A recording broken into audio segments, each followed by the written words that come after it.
Assalamualaikum warahmatullahi wabarakatuh. Selamat sore semuanya. Sore, Kak. Ketemu Sore, lagi Kak. ya dengan saya Deva di sini. Kita ketemu lagi di webinar Sang Juara School. Saat ini judulnya Strategi Sukses Masuk PTN 2022. Ini cita-citanya pada mau masuk mana aja nih? Boleh ngobrol dong atau tulis di kolom chat nih. Cita-citanya mau masuk mana? Doain aja di ITB, Kak. Amin. Oke. Yang lain nih. Cita-citanya pada pengen masuk PTN mana nih tahun depan nih, 2022. Siap jadi maba mana nih? Maba Unpad, Kak. Oke, sip. Ayo, maba yang lain nih. Calon-calon maba yang lain nih. Maba Unpad, Kak. Oke, sip. Semangat. Yang lain, yuk. Wah, FKUNS. Ada juga nih yang via chat. Sip. Yang lain, wah nggak ada yang di Jawa Timur nih, deket-deket Sang Juara nih. Mungkin ke ITS, UNER. Oke, wah masih pada malu-malu nih, nggak apa-apa. Oke, UGM, Unhas, sip. Mantap semuanya. Oke. Sore ini kita bahas nih gimana strategi sukses buat masuk ke PTN-PTN yang ada di mimpi-mimpi kakak-kakak semua di sini gitu. Nanti akan disampaikan oleh salah satu pemateri di sini.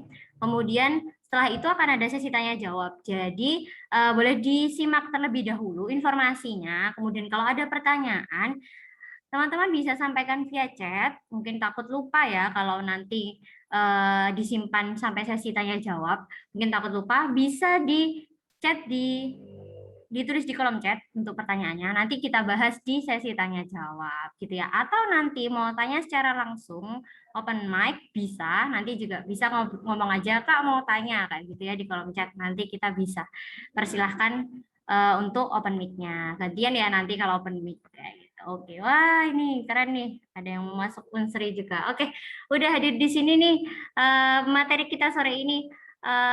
Mas Falah, selamat sore.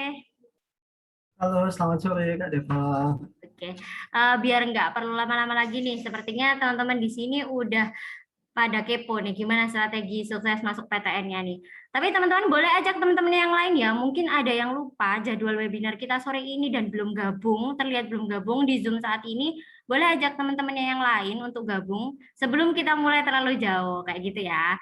Jadi bisa share ke temannya, ajak ke temannya, yuk gabung ke Zoom ini, kayak gitu. Boleh ya, diingetin teman-temannya yang lain. Oke, itu. Saya persilakan ke Mas Falah. Oke, baik. Terima kasih. Dengar suara saya nggak? Sudah jelas Dengar. ya? Oke, Sudah jelas. Oke, baik. Sebentar, layarnya udah kelihatan dengan baik? Iya, Kak. Oke. Iya, Kak. Kelihatan ya? Oke, baik. Teman-teman semuanya, selamat sore. Assalamualaikum warahmatullahi wabarakatuh. Waalaikumsalam warahmatullahi wabarakatuh. Waalaikumsalam warahmatullahi wabarakatuh. Oke, senang sekali sore ini teman-teman semuanya. Saya bisa hadir di sini untuk sharing dengan teman-teman semuanya. Jadi sebelumnya perkenalkan, nama saya Fala, salah satu konsultan masuk PTN dari Sang Juara School. Nah, jadi pada sore hari ini saya akan sharing tentang strategi sukses masuk PTN tahun 2022. Jadi nanti kalau minggu lalu kan kita atau saya sharing tentang bagaimana sih caranya strategi untuk masuk kedokteran. Nah, kalau hari ini kita akan sharing gimana sih lebih detail masuk perguruan tinggi negeri. Nah, ini baik yang kedokteran maupun yang non kedokteran, seperti itu, jadi tidak ada batasan. Oke, jadi yang pertama saya mulai, kenapa sih kok pada pengen masuk PTN kayak gitu. Jadi ada beberapa alasan nih, ternyata teman-teman semuanya pada rebutan pengen masuk PTN. Nah, yang pertama adalah kebanggaan diri dan juga membanggakan orang tua. Jadi kalau misalnya masuk PTN itu adalah suatu pencapaian gitu. Jadi masuk PTN itu adalah suatu pencapaian, jadi akhirnya menimbulkan kebanggaan, dan juga tentunya orang tua juga ikut senang kalau misalnya teman-teman bisa mencapai pencapaian tersebut kayak gitu. Kemudian setelah itu yang kedua adalah secara umum biaya kuliah lebih terjangkau seperti itu. Jadi kalau misalnya dibandingkan dengan kalau teman-teman kuliah di PTS atau swasta seperti itu, nah secara umum itu biaya kuliahnya lebih terjangkau kayak gitu. Jadi walaupun tidak bisa dipukul rata ya, artinya ya bisa jadi PTN ada beberapa yang lebih mahal daripada swasta, tapi secara umum nah ini biaya kuliahnya lebih terjangkau. Nah kalau biaya kuliah lebih terjangkau tentunya juga orang tua juga ikut senang kayak gitu, artinya meringankan beban orang tua juga. Kemudian setelah itu yang ketiga adalah secara umum mutu dan kualitas terjamin. Jadi kalau misalnya masuk PTN, kuliah di PTN, nah itu secara umum mutu dan kualitas kampusnya itu terjamin kayak gitu, walaupun tidak walaupun PTS juga banyak yang akreditasi A juga seperti itu. Jadi kita tidak mengesampingkan PTS, tapi kalau misalnya PTN kayak gitu, misalnya saya kasih contoh, misalnya PTN di Jakarta Jabodetabek kali ya, misalnya kayak misalnya UI sama BINUS kayak gitu, sama bagusnya enggak? Ya bagus kayak gitu. Tapi secara biaya kuliah lebih terjangkau mana? Kayaknya lebih terjangkau UI kayak gitu. Nah, jadi yang dengan kualitas yang setara itu biaya kuliahnya juga lebih terjangkau kayak gitu. Dan yang menarik lagi kalau misalnya nanti kuliah di PTN itu semuanya ikatan alumninya kuat kayak gitu. Jadi saya itu alumni TS Institut 10 November. Nah, itu menariknya adalah kita punya jaringan alumni yang sangat kuat. Jadi kita biasanya ada ikatan alumni. Jadi kalau misalnya di ITS ada IKITS, kalau di UNER ada IK UNER, ya ada IK ITB, IK UI dan sebagainya. Nah, nanti biasanya kalau misalnya cari kerja kayak itu, nah itu juga lebih gampang dengan adanya ikatan alumni seperti itu. Jadi senior-senior itu juga lebih senang juga bekerja dengan junior-juniornya kayak gitu. Dan alasan selanjutnya adalah pertemanan lebih beragam. Jadi kalau misalnya kuliah di PTN, itu temannya hadir atau datang dari berbagai daerah di Indonesia kayak gitu. Jadi macam-macam. Nanti ada yang dari Sumatera, ada yang dari Papua, ada yang dari Kalimantan dan sebagainya. Dan yang menarik juga adalah tentunya banyak kesempatan untuk mendapatkan beasiswa. Jadi nanti teman-teman ketika kuliah di PTN itu mulai, biasanya kalau saya dulu mulai tahun kedua, nah itu sudah banyak sekali tawaran beasiswa. Teman-teman tinggal ambil mau pilih yang mana yang sesuai dengan kriteria teman-teman. Seperti itu. Nah, berbicara tentang sukses masuk PTN, seperti yang mungkin saya jelaskan juga minggu lalu ya, ada dua hal yang utama. Yang pertama adalah teman-teman harus bisa mengupgrade kemampuan diri dalam menghadapi tes masuk universitas. Dan yang kedua, teman-teman harus melakukan pemetaan minat bakat, pemilihan jurusan, universitas, aliran ditempuh, dan juga mengatasi permasalahan-permasalahan itu kayak gitu. Jadi misalnya komunikasi orang tua dan sebagainya. Jadi ada dua hal strategi atau cara secara garis besar kayak gitu untuk bisa masuk PTN. Yang pertama adalah teman-teman harus upgrade diri kayak gitu. Upgrade diri ini ya udah siap-siap menghadapi tes baik nanti SNMPTN, baik SBMPTN, ujian mandiri dan sebagainya kayak gitu, maupun hal yang lainnya ini ya udah harus tahu milih jurusannya gimana, sesuai nggak minat bakatnya, pilih kampusnya mana yang peluangnya lebih besar keterimanya dan sebagainya. Jadi dua hal ini menjadi hal yang sangat penting teman-teman semuanya.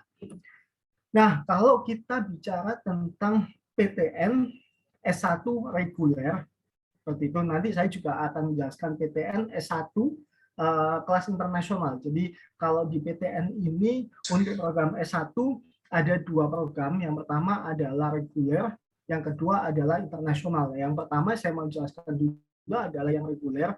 Untuk yang reguler ini ada 3 jalur penerimaan dan semuanya. Yang pertama adalah SNMPTN. Teman-teman sudah pasti tahu. Nah, ini minimum 20% kuotanya kayak gitu. Kemudian setelah itu berdasarkan hasil penelusuran akademik atau portofolio calon mahasiswa.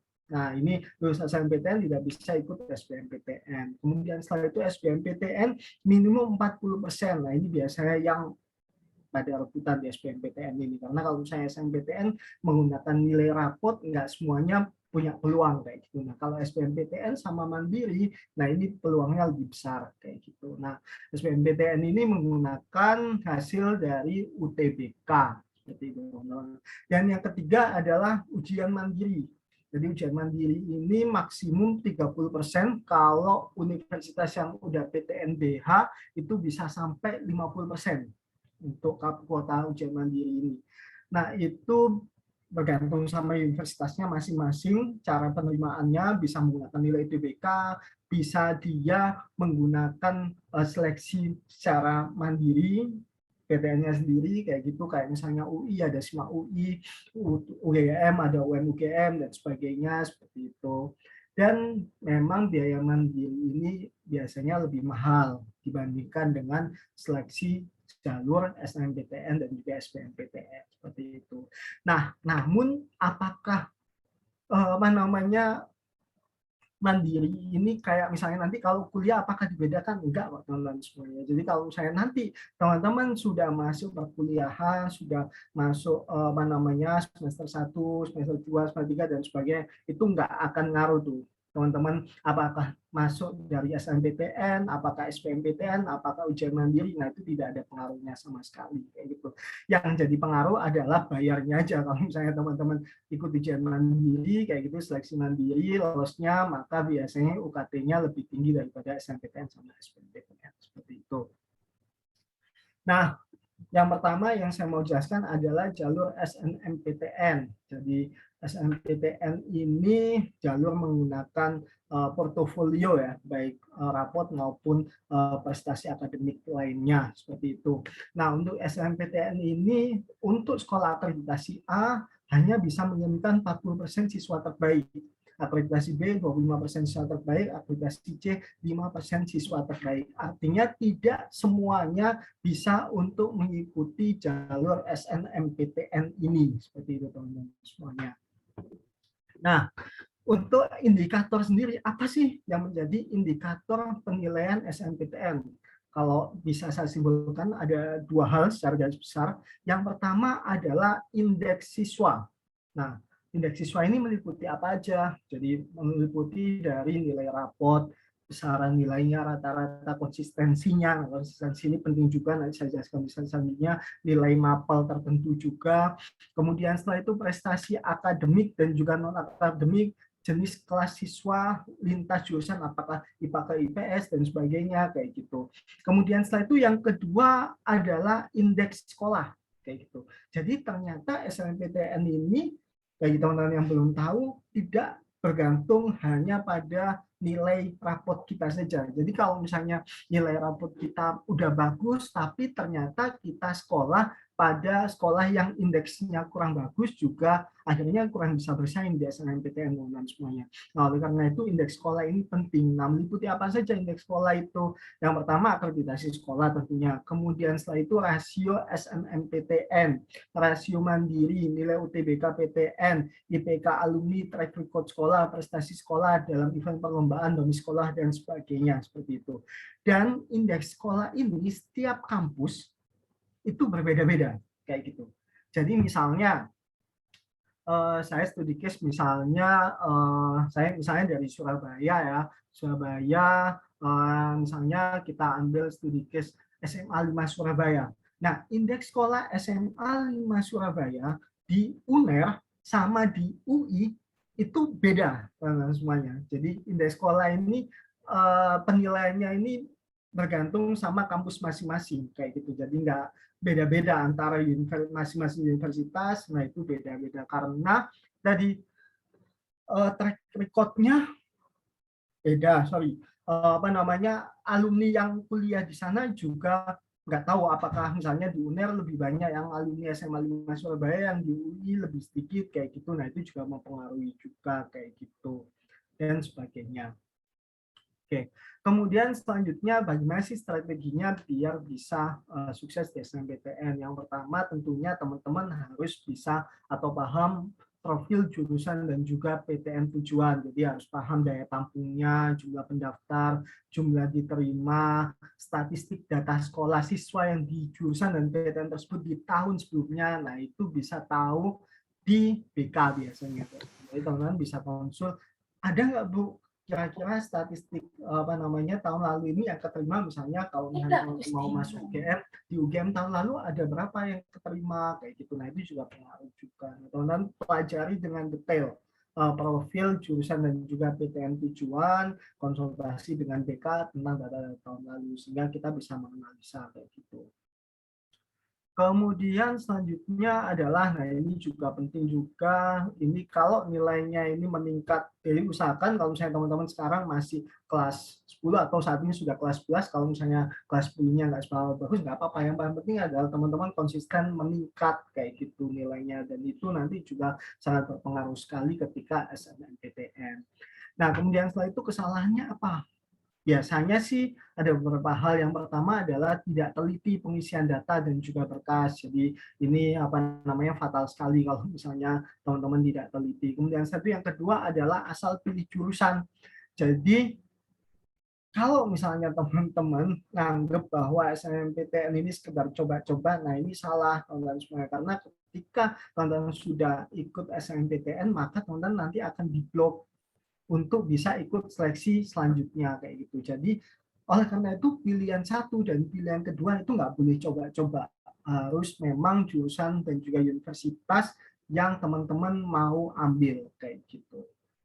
Jadi mending nggak lolos di SNMPTN daripada teman-teman milih jurusan dan juga universitas yang sebenarnya teman-teman nggak menghendaki kayak gitu. Nah, itu SNMPTN informasinya. Kemudian saya beralih ke informasi tentang SBMPTN. Jadi kalau SBMPTN ini itu dikoordinir di bawah koordinasi LTMPT kayak gitu, dan juga seleksinya berdasarkan nilai UTBK seperti itu. Nah, biasanya sih yang ikut bisa 3 tahun lulusan, dapat 3 tahun ya. Jadi kalau misalnya tahun 2022 yang bisa ikut adalah tahun 2020, 2021, 2022 atau maksimalnya 25 tahun kayak gitu. Dan ini nilai UTBK ini teman-teman semuanya ternyata tidak hanya untuk seleksi SBMPTN saja, tapi teman-teman nanti bisa menggunakan nilai UTBK ini di seleksi-seleksi yang lainnya. Bahkan ada beberapa PTS juga yang menggunakan seleksi atau menggunakan nilai UTBK ini sebagai bahan seleksi juga.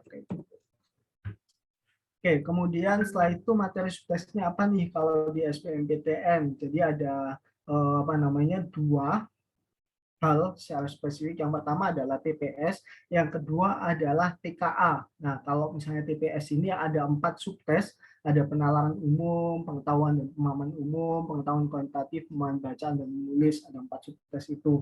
Kemudian setelah itu kalau yang saintek berarti ada matematika, fisika, kimia, biologi, yang sosum ada ekonomi, geografi, sejarah, sosiologi kayak gitu. Nah, teman-teman harus bisa mempelajari ini kalau misalnya memang mau lolos di UTBK SBMPTN. Nah, kemudian setelah itu waktu dan jumlah soalnya gimana? Kayak gitu. Nah, ini. Jadi kalau TPS itu ada 78 soal, waktunya 105 menit, TKA Saintek 58 soal, 90 menit, TKA Sosum 60 soal, 90 menit. Nah, ini kalau dilihat, maka memang waktunya sangat terbatas, teman-teman semuanya. Jadi teman-teman untuk menjawab dengan tepat dan juga cepat. Bahkan saya beberapa kali sampaikan juga bahwa memang nilai UTBK ini tidak didesain untuk dikerjakan semuanya kayak gitu. Jadi kita harus paham triknya kayak gitu sehingga nilai kita bisa optimal gitu. Karena kalau misalnya kita mau fokus bisa mengerjakan semuanya, maka kita pusing sendiri. Kerjain soal 78 soal, cuma 105 menit, ini 58 soal, kayak matematika fisika ini waktunya hanya nggak sampai 2 menit per soal. Kayak gitu. Jadi sekitar 1,5 menit per soal. Nah itu akan pusing kalau misalnya kita menuntut kerjakan semuanya. Gitu. Nah, untuk sistem penilaiannya sendiri mulai 2019 ini menggunakan sistem penilaian IRT. Artinya sistem penilaian IRT ini adalah kalau misalnya di tahun 2019 sebelumnya itu salah -4 betul salah -1 betul +4 kalau misalnya tidak diisi 0. Nah, kalau misalnya sejak 2019 ini maka kalau salah juga nggak masalah, kalau nggak diisi juga nggak masalah, artinya tidak ada nilai minus. Nah, kalau misalnya memang benar baru nilainya plus. Nah, cuma ada pembobotan soal kayak gitu. Nah, pembobotan soalnya berdasarkan apa? Apakah berdasarkan panitia? Ternyata bukan. Pembobotan soalnya adalah berdasarkan hasil dari tes yang rata-rata peserta tes kayak gitu. Jadi kalau misalnya nih nomor 1 ada 100 siswa yang ikut tes misalnya kayak gitu. Ternyata nomor 1 ini yang benar ada 80 soal. Nah, artinya kalau misalnya dari 100 orang ini 80 soal bisa menjawab nomor 1. Artinya soal nomor 1 ini kategorinya adalah mudah kayak gitu. Nah, kalau kategorinya mudah artinya nanti skornya juga gak terlalu baik atau skornya rendah. Nah, kalau misalnya nomor 2. Nah, nomor 2 ini ternyata dari 100 orang yang ikut tes itu hanya bisa 20 orang saja atau 25 orang saja. Nah, artinya soal nomor 2 ini dikategorikan sulit. Nah, kalau misalnya dikategorikan sulit artinya nilainya lebih tinggi kayak gitu teman-teman semuanya. Jadi sistem penilaian IRT kurang lebih seperti itu. Nah, kemudian setelah itu gimana nih caranya biar bisa mengerjakan soal UTBK dengan sistem penilaian IRT tadi. Jadi yang pertama adalah teman-teman harus pastinya berlatih mengerjakan PO dengan durasi yang sama dengan ujian. Jadi yang seperti yang saya sampaikan tadi, mengerjakan soal UTBK tidak hanya teman-teman dituntut untuk bisa saja atau tepat saja dalam menjawabnya, namun juga cepat kayak gitu, namun juga sesuai dengan waktu yang ditentukan kayak gitu. Jadi percuma kalau misalnya teman-teman bisa mengerjakan tapi waktunya tidak sesuai kayak gitu ketika latihan kayak gitu. Nah, itu harus dipush gimana caranya teman-teman bisa tepat dan juga cepat kayak gitu.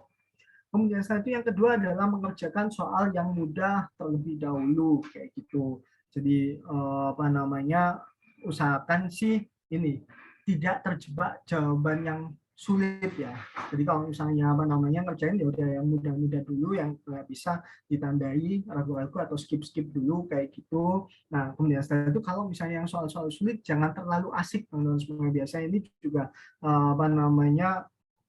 jadi kesalahan juga ketika mengerjain soal UTBK, teman-teman terlalu terjebak atau terlalu asik dan penasaran dengan salah satu soal yang itu memang sulit kayak gitu. Nah, kalau misalnya teman-teman terjebak pada salah satu soal saja, maka habis waktunya untuk ngerjakan soal yang lainnya.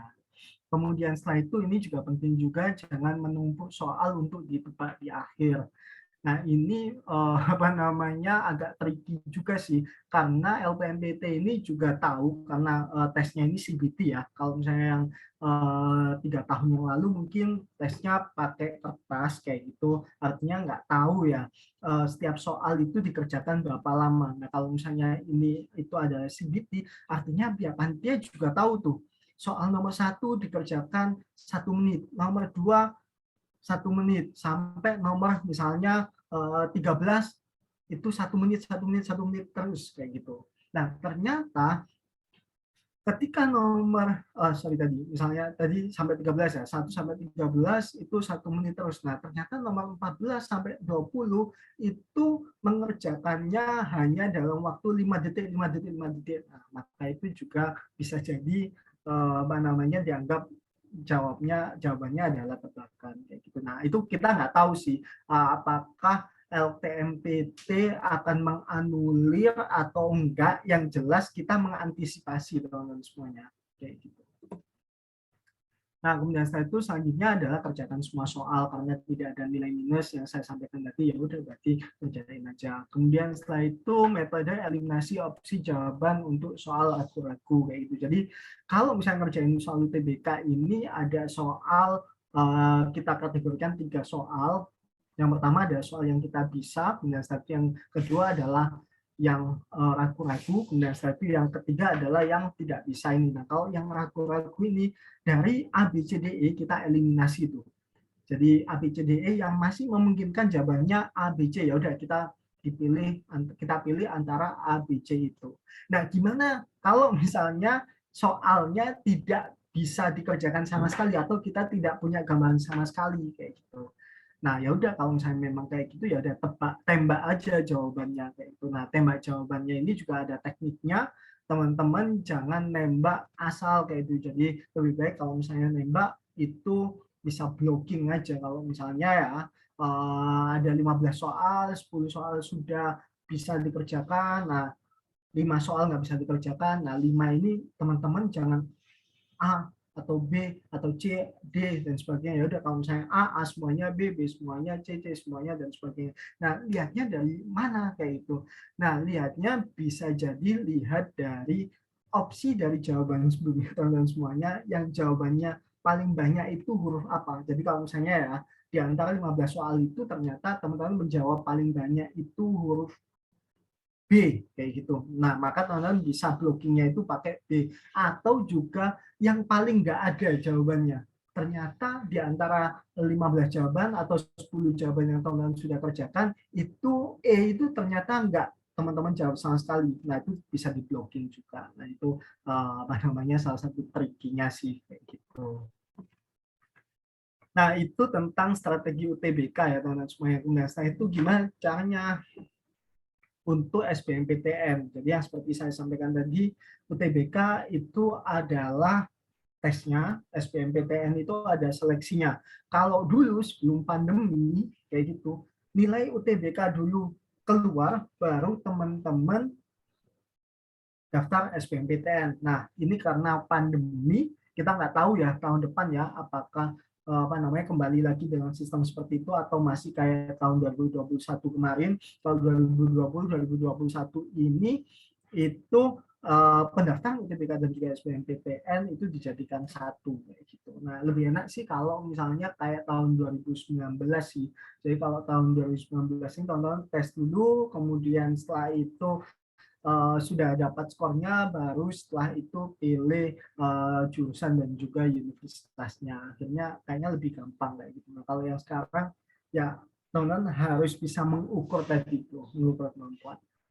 Nah, gimana tipsnya untuk SBMPTN? Yang pertama adalah penentuan pilihan kampus yang tepat kayak gitu. Nah, ini harus disesuaikan dengan hasil tryout yang teman-teman lakukan. Yang seperti yang saya sampaikan tadi, harus tahu parameter atau mengukur diri ini sampai mana. Jadi jangan terlalu over PD kayak gitu. Jadi maksudnya kayak gini, kalau misalnya memang teman-teman ini seharusnya punya kesempatan untuk bisa lolos di misalnya dalam hal ini misalnya saya kasih contoh misalnya teman-teman pengennya di ITB tapi sebenarnya kemampuan teman-teman ini bisa lolos di ITS kayak gitu. Nah, kalau misalnya teman-teman milihnya ITB itu agak sulit banget kayak gitu. Nah, mending pilih yang ITS saja kayak itu.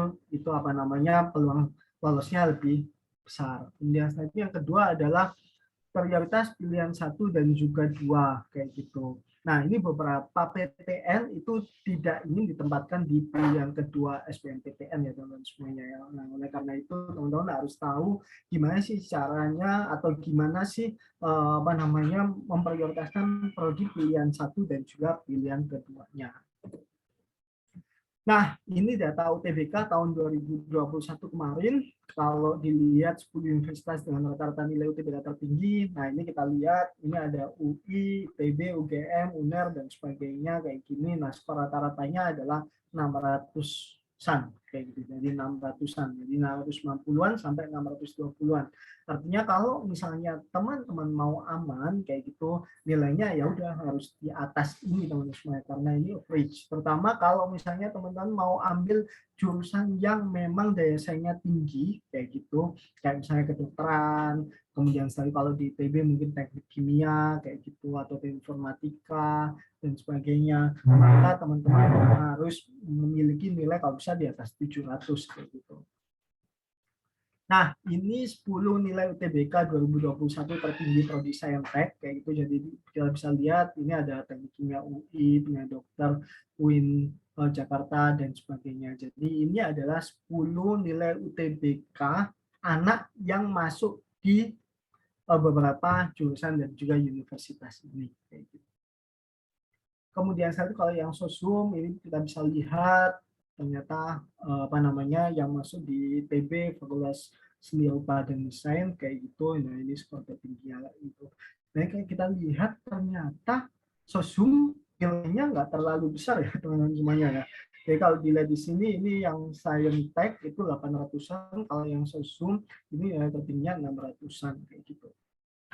Nah, ini statistik SBMPTN. Jadi kalau kita lihat itu pendaftarnya tahun lalu sekitar 377.000, yang diterima 184.000, artinya sekitar 23,78% yang lolos kayak gitu. Nah, kalau misalnya dilihat detailnya kayak gini, intinya adalah untuk UTBK SBMPTN kayak gitu rasionya kalau kita lihat adalah sekitar 1:4, 1:5 yang keterima kayak gitu ya teman-teman. Jadi yang keterima ada 5 pendaftar kayak gitu, yang keterima 1, kurang lebih rasionya kayak gitu secara garis besar. Oke, kemudian selanjutnya ini statistik SBMPTN 2021 juga penilaiannya per subtes kayak gitu kita bisa lihat. Nah, ini ada nilai minimumnya, ini nilai mediannya, ini nilai maksimumnya. Yang seperti saya sampaikan tadi, kalau misalnya teman-teman mau lolos kayak gitu, amannya adalah ini, kalau kayak gitu, harus di atas kuartil 3 ini. Jadi nilai teman-teman harus di atas kuartil 3 ini. Kalau misalnya memang lolos jurusan yang standar-standar aja ya. Tapi kalau misalnya pengen yang lolos jurusan-jurusan yang punya daya saing tinggi, maka yang seperti yang saya bilang tadi, kalau bisa nilainya 700 ke atas. Gitu. Ini yang matom TKA Saintek kayak gitu. Jadi kita bisa lihat kalau misalnya mau lolos dengan jurusan-jurusan standar ini harus nilainya di atas kuartil 3 ini. Ini juga yang sosum. Oke, nah nantinya kalau teman-teman itu sudah melakukan UTBK, teman-teman akan mendapatkan sertifikat UTBK ini. Nah, kalau misalnya tahun 2019 dulu, nah ini sertifikat ini yang dipakai untuk SBMPTN. Tapi kalau 2020-2021 ini nanti baru didapatkan ketika pengumuman SBMPTN. Nah, selain nanti pakai SBMPTN, teman-teman bisa juga untuk mendaftar di ujian mandiri, IUP, PTS, dan sebagainya, kedinasan juga bisa kayak gitu. Jadi oleh karena itu ini penting banget sih UTBK ini teman-teman semuanya, karena tidak hanya seleksi SBMPTN saja yang pakai UTBK-nya, juga bisa dipakai yang lain-lain juga. Karena itu saya pikir harus dipersiapkan dengan baik. Oke, selanjutnya adalah jalur mandiri. Nah, jadi kalau yang jalur mandiri ini itu dikelola oleh universitas sendiri secara independen. Kalau tadi yang SBMPTN itu dikelola sama LTMPT, nah kalau yang mandiri ini masing-masing universitas punya tata kelolanya sendiri-sendiri kayak gitu. Oleh karena itu biasanya sih seleksinya tidak serentak ya. Jadi biasanya jalur mandirinya adalah last choice atau pilihan terakhir bagi pejuang-pejuang PTN. Kalau misalnya masih belum keterima di SNMPTN, SBMPTN, maka harus dioptimalkan di jalur mandiri ini kayak gitu. Nah, ada beberapa hal atau fakta menarik di jalur mandiri ini. Yang pertama adalah persaingannya tidak seketat SBMPTN teman-teman semuanya. Artinya kalau misalnya teman-teman masih belum keterima di SBMPTN, maka teman-teman bisa punya peluang lolos di PTN lebih besar di jalur mandiri kayak gitu, asalkan yang tadi tetap nilainya harus bagus, dan juga biasanya mandiri ini itu juga punya SPI atau sumbangan pembangunan institusi kayak gitu. Nah itu juga akan berpengaruh juga. Jadi beberapa universitas itu ada SPI-nya sudah ditentukan, ada yang SPI-nya minimum SPI. Nah kalau yang minimum SPI ini itu akan berpengaruh antara nilai ujian mandiri teman-teman dengan nilai sumbangan teman-teman semuanya. Dan secara umum biaya pendidikannya lebih mahal. Jadi nanti selain yang membedakan adalah SPI, yang membedakan adalah UKT-nya. Biasanya kalau UKT untuk ujian mandiri itu levelnya lebih tinggi dibandingkan dengan UKT yang jalur SNMPTN maupun SBMPTN. Nah, strateginya gimana nih? Yang pertama adalah perhatikan nilai UTBK. Jadi kalau misalnya nilai UTBK-nya udah bagus kayak gitu, tapi belum keterima, nah teman-teman bisa pakai aja nilai UTBK-nya, nggak usah pusing-pusing belajar lagi. Tapi kalau misalnya nilai UTBK teman-teman nggak terlalu bagus, maka teman-teman harus ambil jalur mandiri yang pakai seleksi sendiri kayak gitu. Jadi maksudnya adalah pakai ujian lagi, yaitu artinya teman-teman harus belajar lagi kayak gitu. Dan juga ini yang saya sampaikan tadi, selain belajar, juga teman-teman harus tahu gimana caranya untuk menentukan uang pangkal, dan juga biasanya beberapa ujian mandiri itu juga akan ada interviewnya kayak itu. Jadi juga harus dipersiapkan dengan baik. Nah, kemudian selain itu adalah memilih universitas yang sama dengan SBMPTN. Nah, ini beberapa universitas itu juga memprioritaskan yang SBMPTN-nya memilih universitas itu. Misalnya saya sebut saja Universitas Erlangga ya, UNER ya, kayak gitu ya.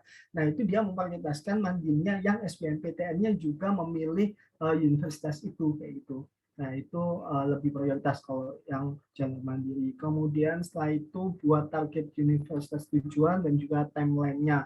Karena yang saya sampaikan tadi, jalur mandiri ini beda-beda tanggalnya, beda-beda tesnya, beda-beda seleksinya, maka teman-teman harus tahu datanya masing-masing universitas itu tanggalnya kapan, kemudian seleksinya kayak gimana, materi ujiannya kayak gimana. Di antara sekian banyak universitas itu teman-teman mau pilih yang mana di range tanggalnya. Nah, itu penting banget kayak gitu, sehingga teman-teman tahu gimana cara nyiapinnya.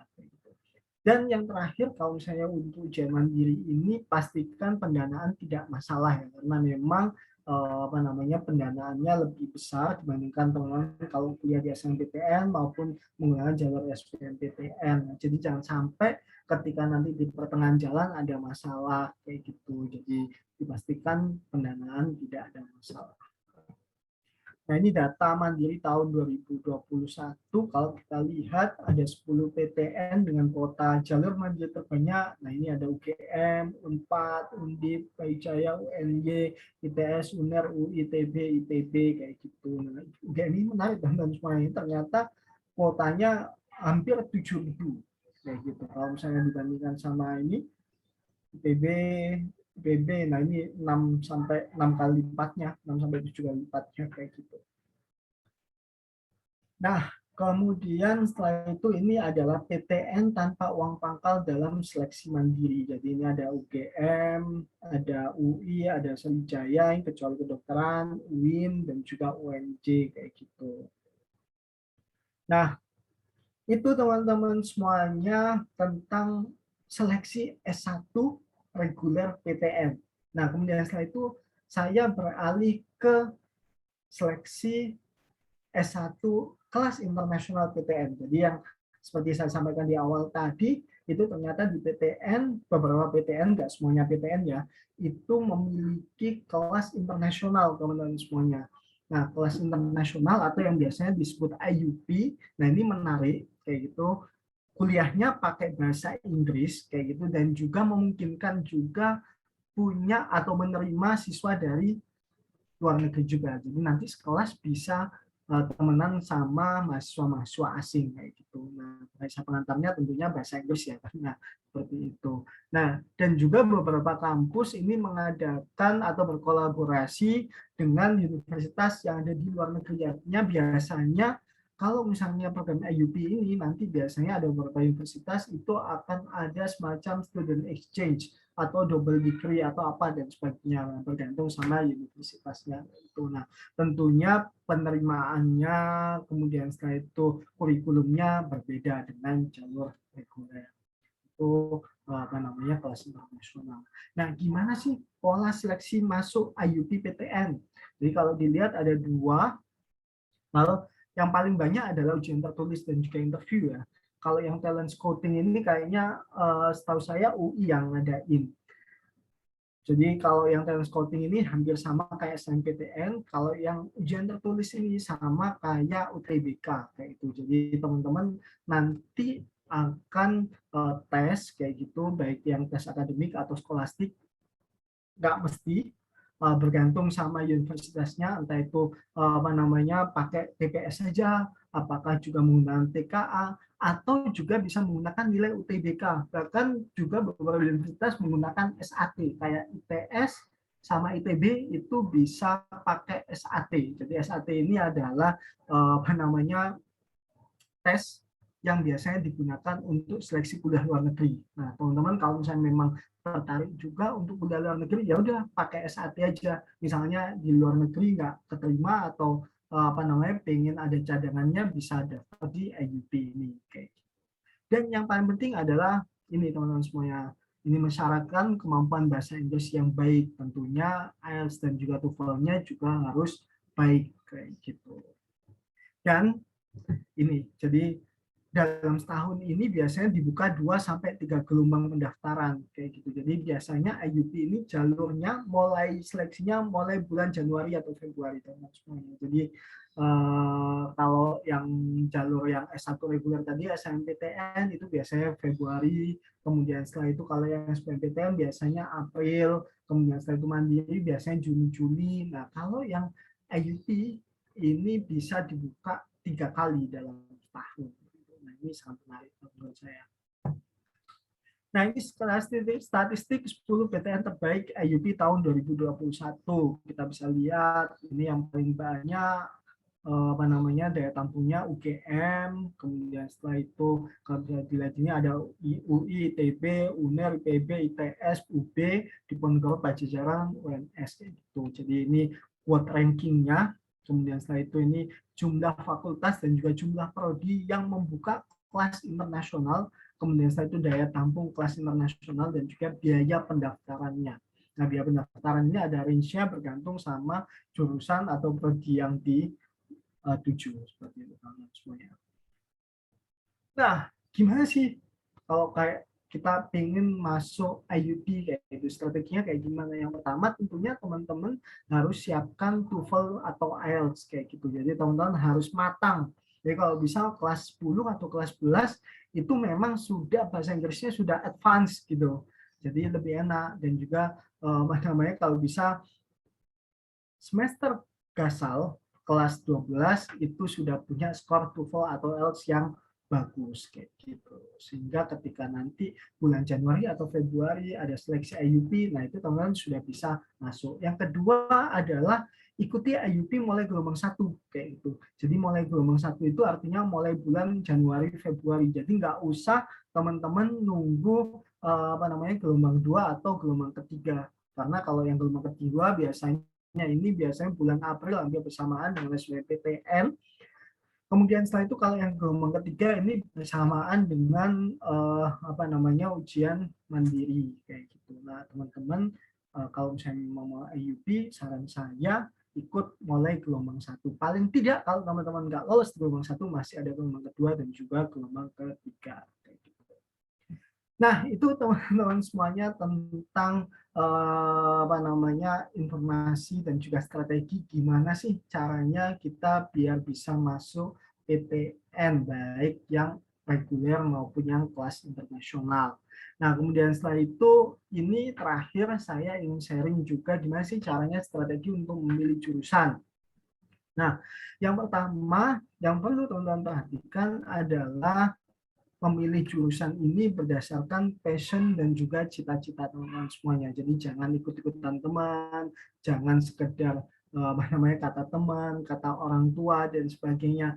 Yang utama adalah sesuai dengan passion dan juga cita-cita teman-teman semuanya. Karena sebenarnya tujuan kita kuliah adalah kita ingin mengembangkan potensi yang ada dalam diri kita ini agar bisa lebih berkembang dengan baik kayak gitu. Jadi sebisa mungkin itu kuliahnya sesuai dengan passion dan juga cita-cita kayak gitu.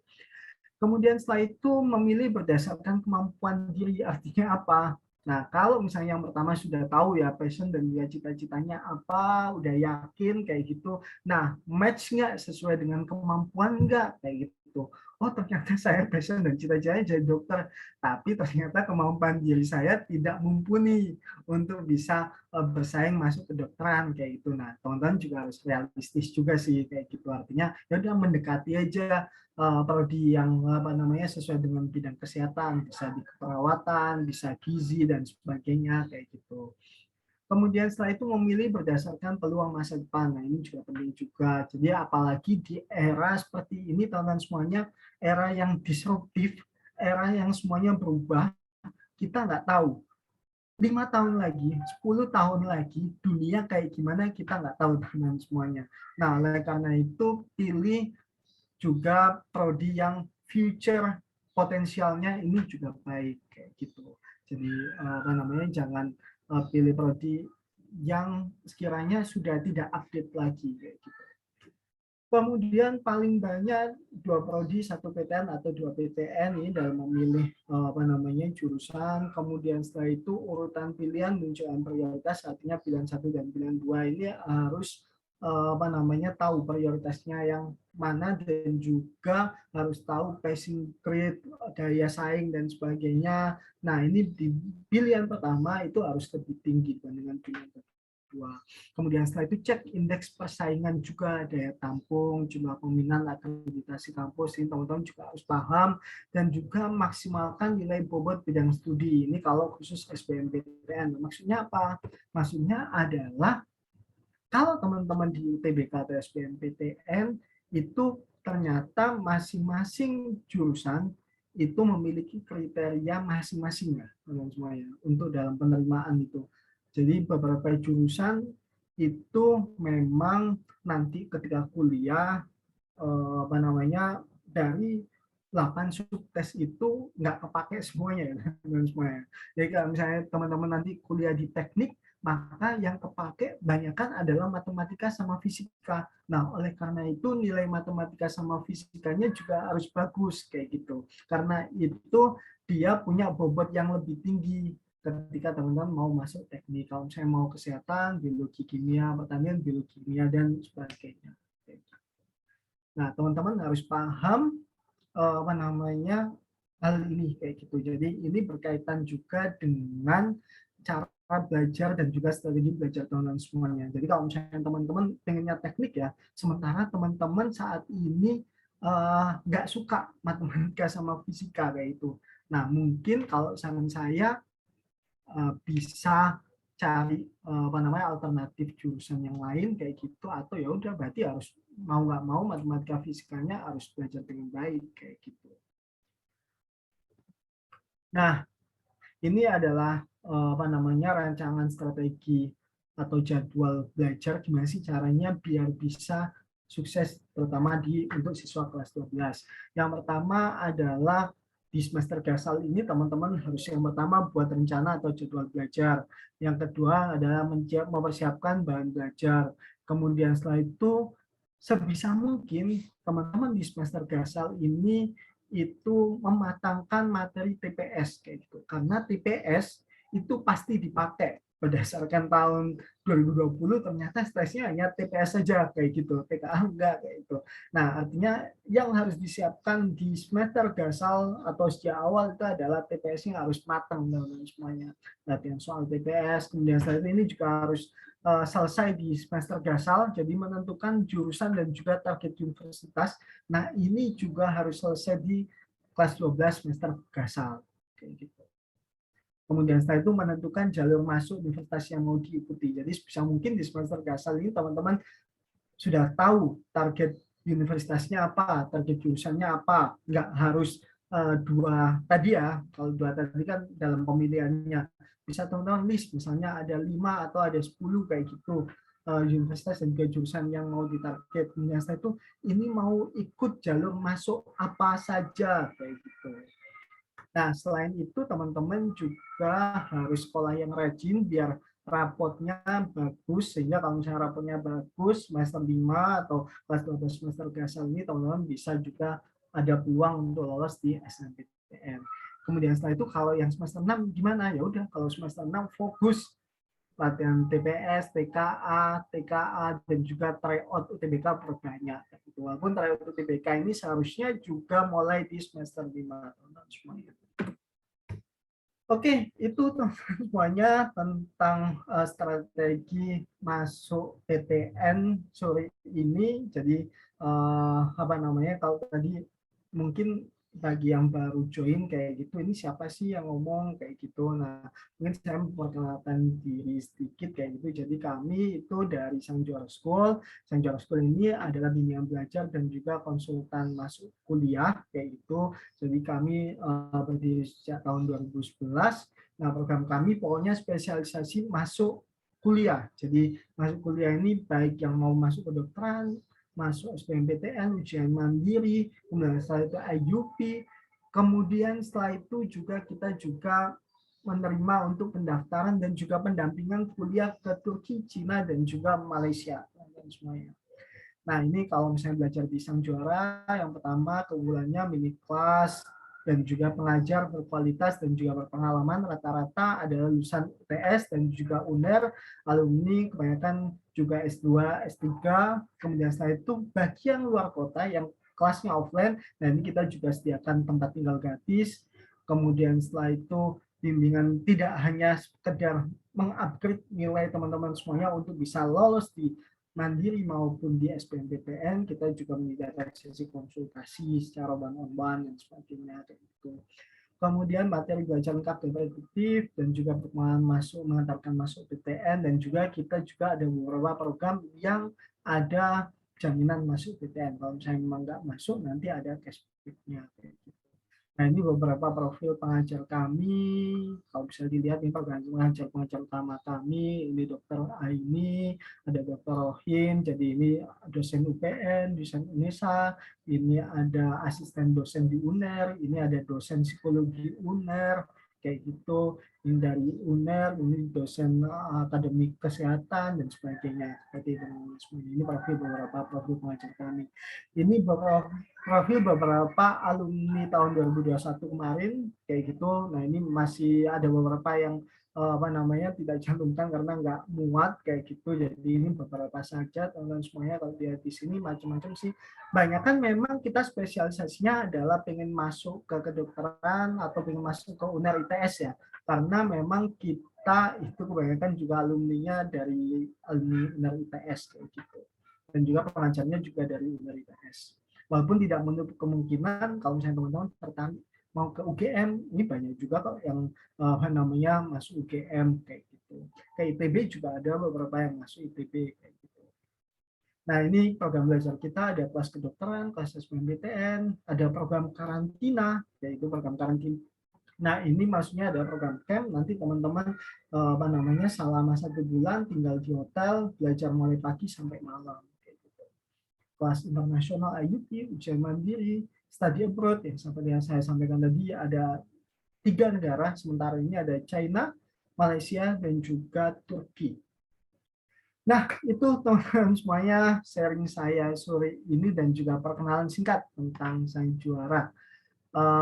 Semoga bisa memberikan informasi yang baik pada teman-teman semuanya. Selanjutnya saya kembalikan ke Kak Deva. Terima kasih banyak Mas Falah untuk materi dan informasi-informasi menariknya sore ini ya. Oke, teman-teman, sudah dijelaskan panjang, cukup jelas juga menurut saya. Tapi kalau ada pertanyaan dari teman-teman, boleh silahkan terkait masuk PTN di 2022 ini. Mungkin terkait yang tadi sudah dijelaskan ada yang kurang jelas atau kurang pengen tanya lebih lengkapnya lagi, mungkin boleh silahkan disampaikan pertanyaannya via kolom chat atau ada yang mau tanya secara langsung juga boleh. Silahkan. Apakah ada yang mau bertanya secara langsung nih? Sini, silakan. Ya, atau mau apa nih, tanya cerita-cerita dikit juga nggak apa-apa. Misal aku ini rencananya mau ke univ ini gitu. Tapi kira-kira gimana ya, nilainya sekian kalau tryout apa, atau silahkan Kak, intinya seperti itu. Kalau teman-teman mungkin mau cerita-cerita dikit, ya boleh. Ini diskusi dikit juga di sini. Belum ada pertanyaan yang masuk sampai sekarang. Yuk teman-teman, pertanyaan masih ditunggu di kolom chat atau mau tanya secara langsung? Wah, malu-malu semua nih. Atau memang sudah jelas sekali ya? Sudah semuanya. Sudah sangat jelas memang sepertinya masalah yang disampaikan sejak tadi. Jadi teman-teman sepertinya juga menyimak sekali. Jadi sudah tidak ada pertanyaan lagi dari teman-teman. Teman-teman semua silakan nih yang mau tanya-tanya atau cerita-cerita atau mau sharing kayak gitu gimana kayak gitu silakan. Wah, masih belum ada masuk.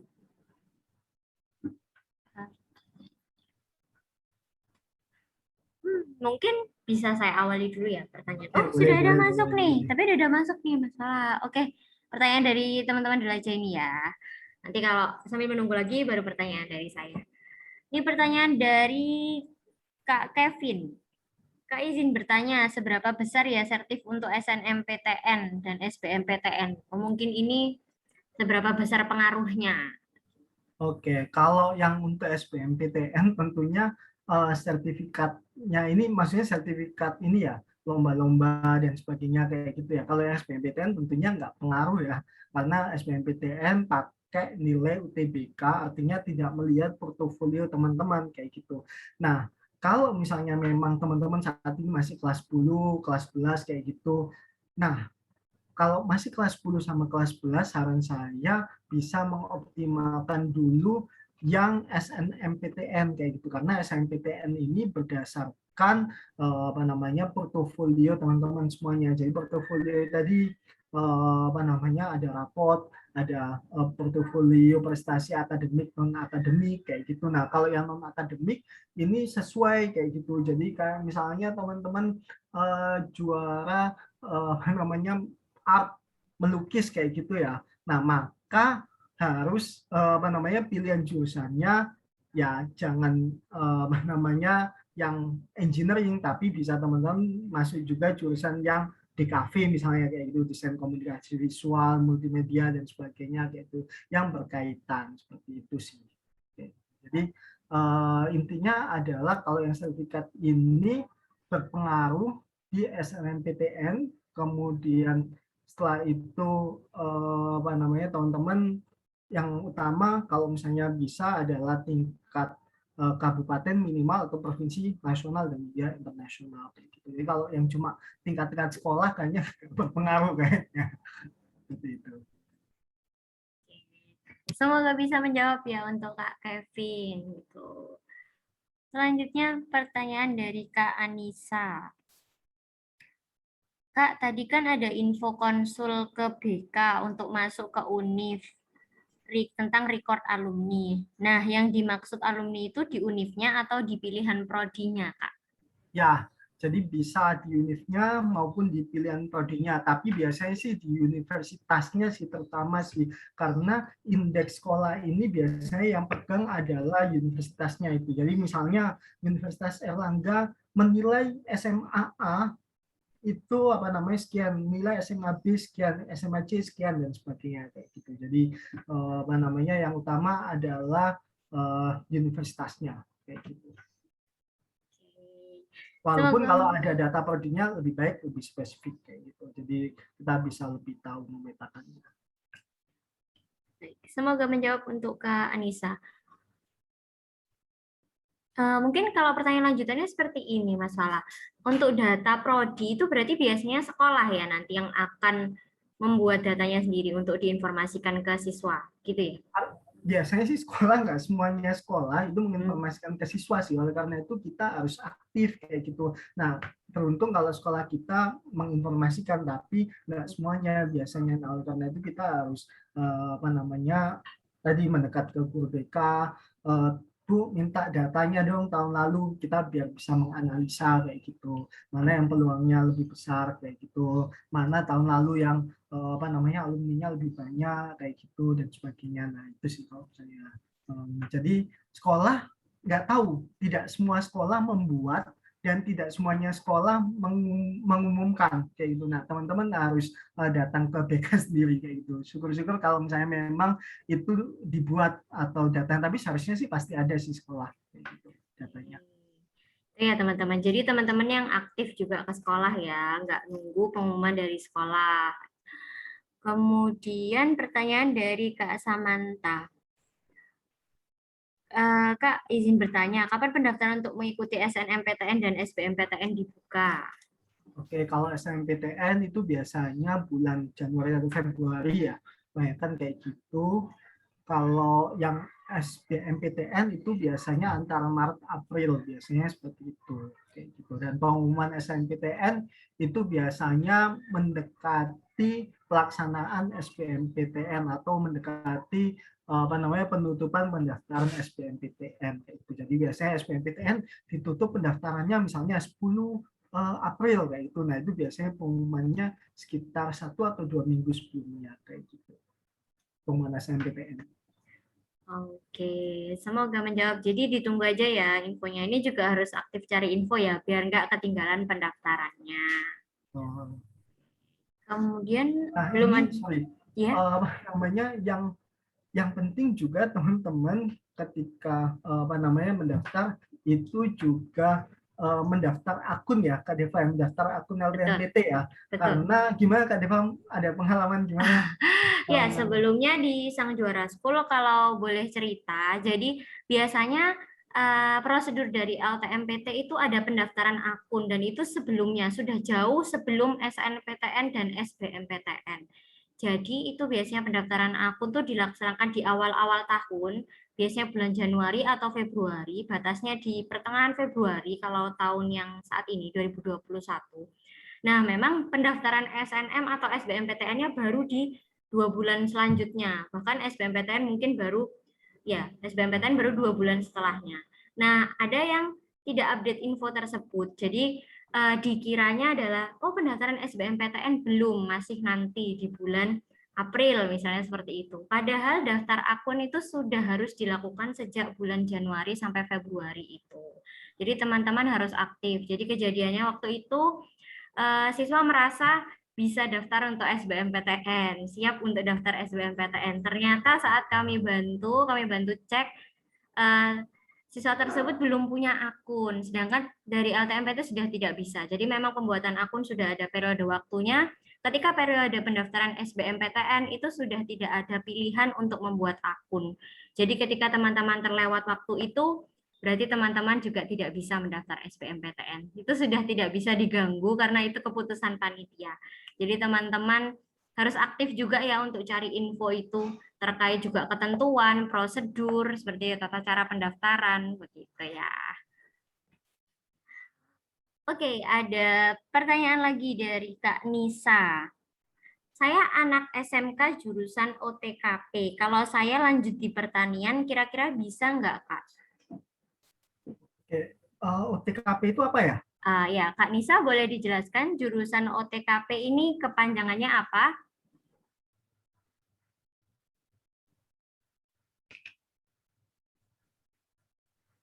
Sepertinya nama jurusan di SMK sekarang ini otomatisasi tata kelola perkantoran. Mungkin dulu sebutannya beda baik. ya. Jadi kalau misalnya SNMPTN kayak gitu, nah ini perlu diperhatikan. Tapi kalau yang SBMPTN sepertinya bebas kayak gitu. Jadi kalau misalnya memang mau linjur SMK kayak gitu, kalau SNMPTN perlu diperhatikan, itu perlu dicek kayak gitu apakah bisa lintas jurusan. Tapi kalau SBMPTN bebas sebenarnya. Jadi kalau misalnya memang mau masuk ke pertanian nggak ada masalah kalau misalnya SBMPTN, asalkan teman-teman bisa lolos atau punya skor UTBK yang apa namanya dikehendaki di atau apa namanya di jurusan tersebut kayak gitu. Itu sih. Jadi kalau SBMPTN lebih bebas. Namanya kalau misalnya memang mau pindah jurusan, lihat jurusan ya udah mulai dari sekarang persiapkan untuk SBMPTN gitu. Karena itu pilihannya lebih bebas. Kecuali kayak misalnya jurusan beberapa jurusan kayak jurusan kedokteran, nah itu nggak bisa. Jadi kalau yang jurusan kedokteran itu harus SMA IPA. Jadi kalau yang SMK kemudian setelah itu IPS bahasa, nah itu nggak bisa. Oke, semoga menjawab untuk Kak Nisa. Sama-sama ya.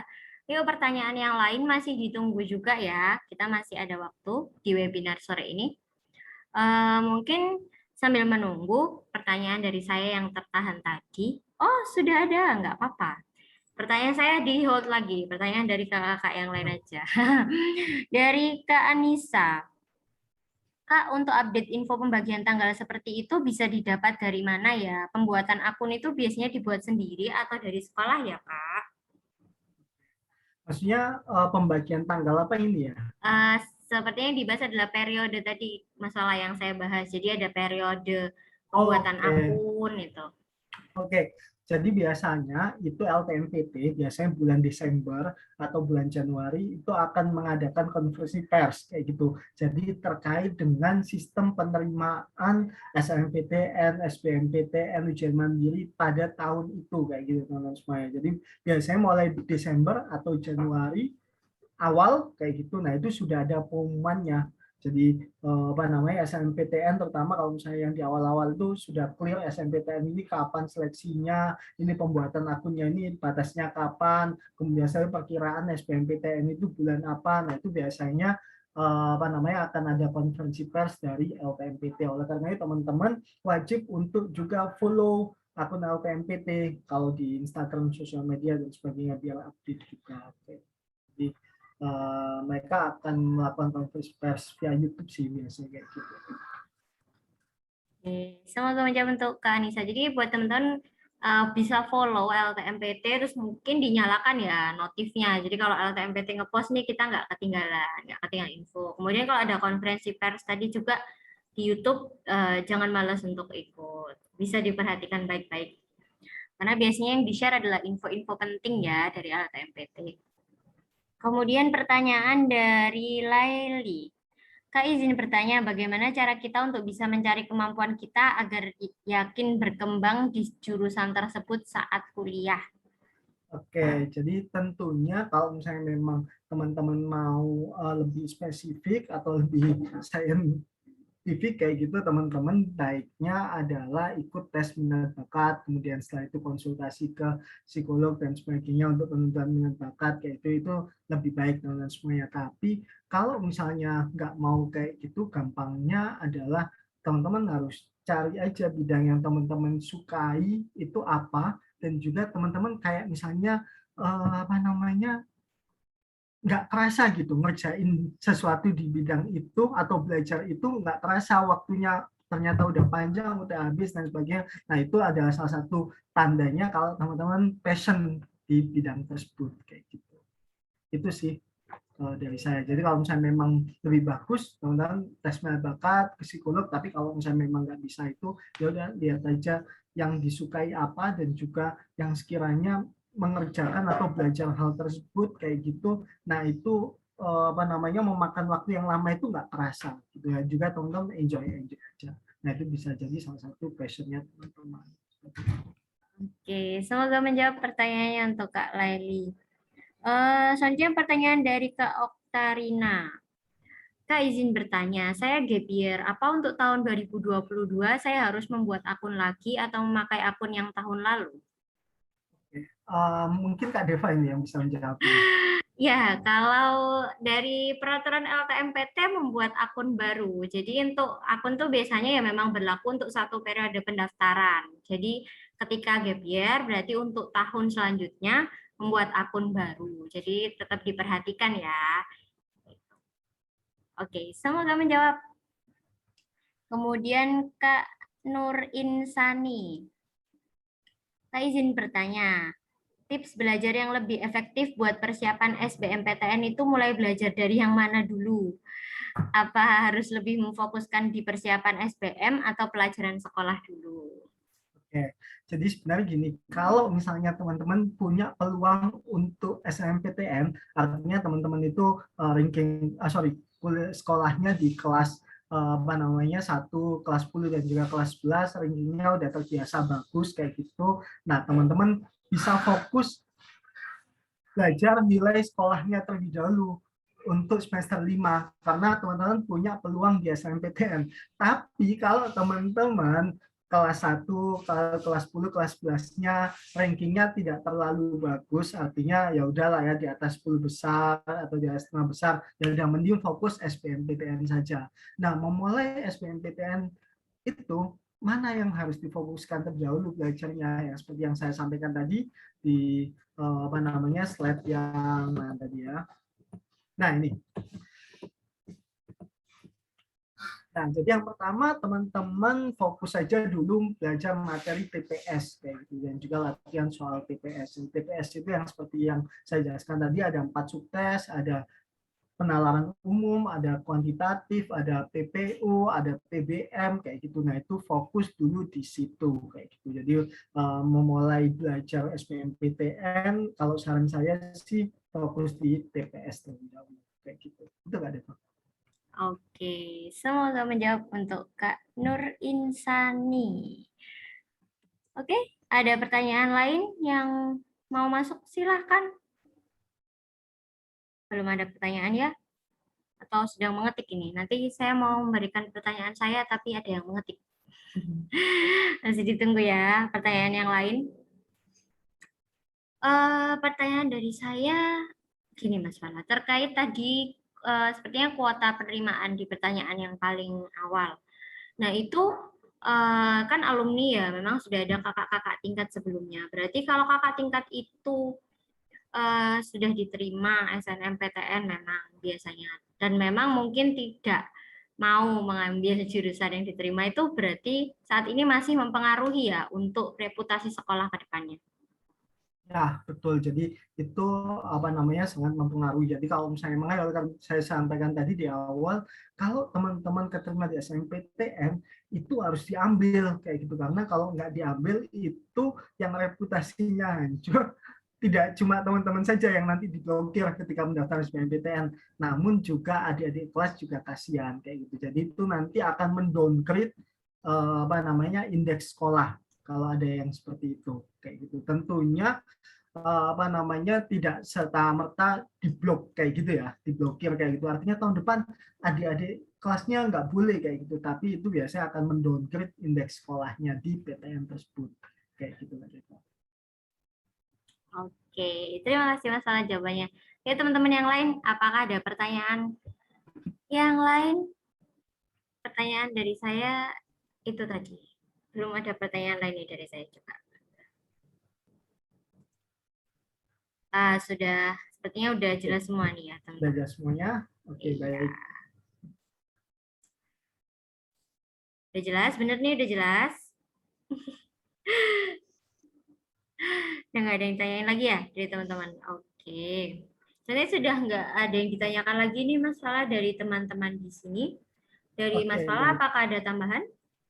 Ya, jadi kalau dari saya sebagai penutup, kami juga menyediakan kelas konsultasi secara gratis dan juga tryout secara gratis, teman-teman semuanya. Jadi bisa di-share screen Kak Deva, mungkin nanti dibantu menjelaskan juga apa namanya seperti. Jadi kalau teman-teman masih bingung nih apa namanya, saya ini pengen kuliah di jurusan apa, ambil PTN mana dan sebagainya, kemudian setelah itu nilai saya itu seberapa dan sebagainya. Nah, teman-teman bisa ikut sesi konsultasi dan juga tryout gratis itu. Jadi nanti teman-teman akan diarahkan tryout terlebih dahulu untuk mengukur kemampuan teman-teman, kemudian setelah itu nanti setelah tryout, nah teman-teman kita adakan sesi konsultasi dan ini free, gratis kayak gitu.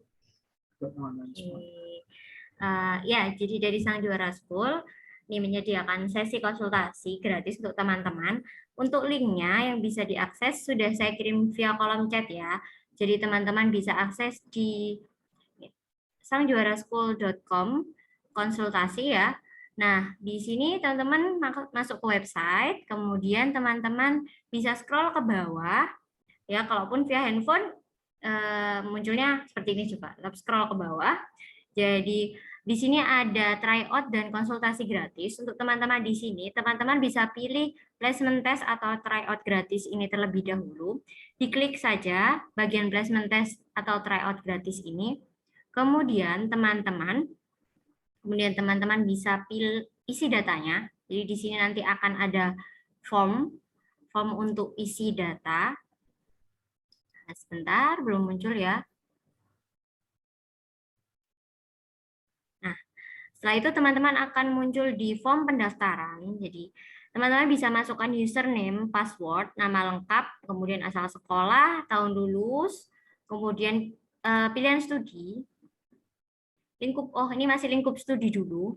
Jadi maksudnya sekolahnya saat ini, atau kalaupun sudah lulus, tuh kemarin mengambil apa, IPA, IPS, kemudian nomor telepon atau WhatsApp yang aktif ya, kemudian email, pilihan ujian ini ada saintek, sosum atau campuran, kemudian universitas tujuan dan jurusan tujuan. Kemudian klik daftar tryout. Nanti data teman-teman semua sudah masuk ke kami.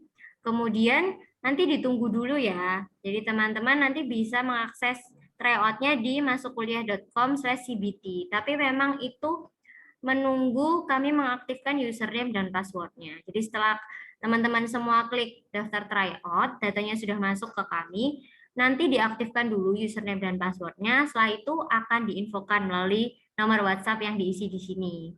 Nanti akan diinfokan kalau tryoutnya sudah bisa dikerjakan dengan tata caranya lengkap, nanti akan diinfokan oleh admin, begitu ya. Nah, setelah dikerjakan, nanti teman-teman bisa konfirmasi ke admin, kemudian teman-teman bisa mengisi form konsultasi. Jadi tetap sama di sangjuaraschool.com/konsultasi di bagian yang konsultasi gratis. Jadi setelah mengerjakan tryout ya, klik konsultasi gratis, kemudian sama mengisi data dulu di sini. Nah, mengisi data dulu di sini. Sebentar, masih proses.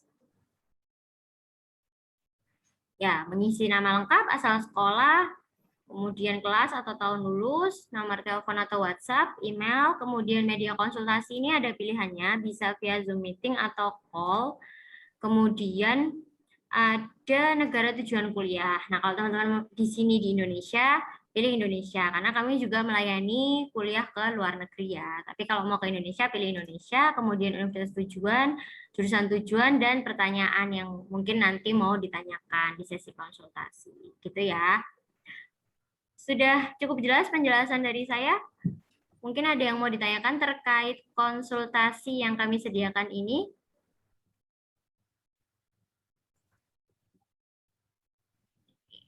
Oke, tidak ada pertanyaan ya. Saya rasa berarti sudah cukup jelas untuk teman-teman di sini. Saya tunggu untuk teman-teman yang mau ikut tryout gratisnya. Jadi tryout gratisnya ini berlaku kapan saja, teman-teman mau boleh mengisi sekarang, kemudian nanti akan dicat oleh admin, mungkin mengerjakannya menunggu di hari Minggu karena libur sekolah, boleh begitu ya. Silahkan, jadi saya tunggu untuk isi form tryout gratisnya ya. Oke. Silakan, apakah masih ada pertanyaan?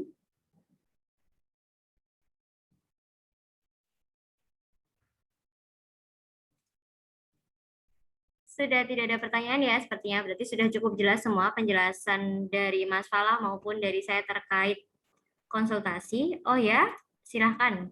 Silahkan Kak Laili, mau tanya apa nih?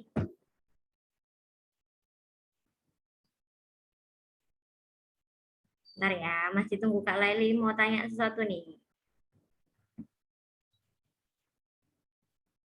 Oh, oke, ini pertanyaan dari Kak Laili nih Mas Falah. Misalkan kita dari IPA mau lintas jurusan, caranya gimana Kak? Tinggal pilih saja jurusan dan juga universitas yang mau dituju kayak gitu. Jadi kalau misalnya memang mau lintas jurusan, artinya kalau misalnya teman-teman nanti dari IPA. Kalau di UTBK atau SBMPTN berarti teman-teman ambil seleksinya adalah yang sosum kayak gitu. Jadi kan ada dua kategori tes kayak gitu. Jadi ada yang bidang saintek, ada yang bidang sosum. Nah, kalau misalnya teman-teman ambil yang bidang sosum, berarti nanti teman-teman kerjakan soalnya adalah TPS dan juga TKA sosum. Tapi kalau misalnya mau juga ambil yang pilihan 1 sosum, pilihan 2 saintek kayak gitu dan sebagainya, nah berarti teman-teman ambil yang campuran kayak gitu. Artinya campuran ini teman-teman kerjakan semuanya, baik yang TPS, TKA saintek maupun yang TKA sosum kayak gitu. Iya, jawabannya Kak Laili. Oke, pertanyaan yang lain ada sebelum kita tutup sesi webinar sore ini.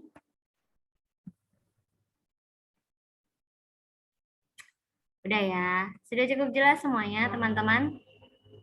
Oke, sama-sama. Oh, dari Kak Anissa. Kak, tadi pertanyaan saya belum terjawab. Akun itu dibuat sendiri atau dibuat sekolah? Dibuat sendiri, Kak, akun LTMPT-nya.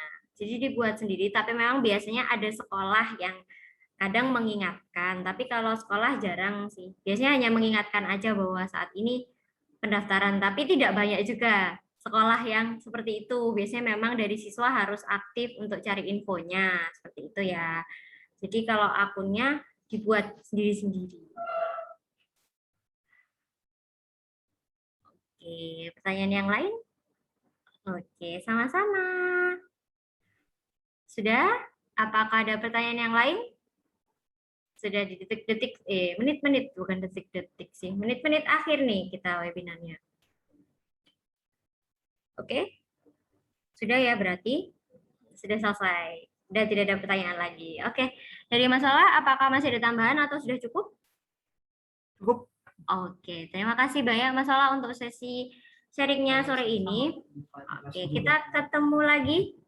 Kita ketemu lagi di minggu-minggu selanjutnya, di webinar-webinar selanjutnya. Tetap stay di grup atau bisa follow akun sosial media kita di Instagram @sangjuaraschool, atau save nomor WhatsApp admin yang ada di grup WhatsApp.